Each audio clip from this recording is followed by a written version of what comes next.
Okay guys, we are introducing Sibongile and the Dlaminis update on this channel. I'm not sure if you are following the story, but it's very interesting. Sidlala phanake kumzansi wethu from Monday to Wednesday.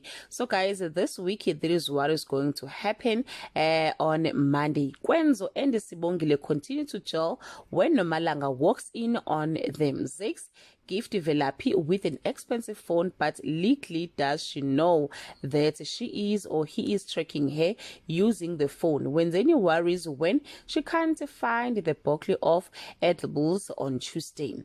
Nomalanga starts to question Kwenzo and Sibongile's closeness, and advice from Mugcina makes her suspicious suspicions worse. Velaphi or Velephi is stand when out of nowhere Zix want to pay damages for Mangoba and pay lobola for her.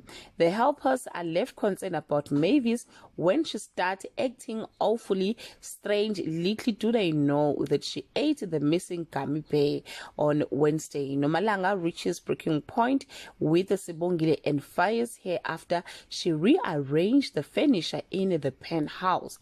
Deliwe orders Velephi to leave her house, move in with Sipho if it doesn't want to marry Zix.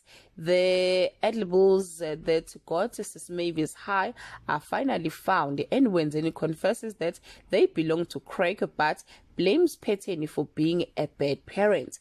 Well guys, that's all I have for today. You can leave your comment below and share your opinion. Bye.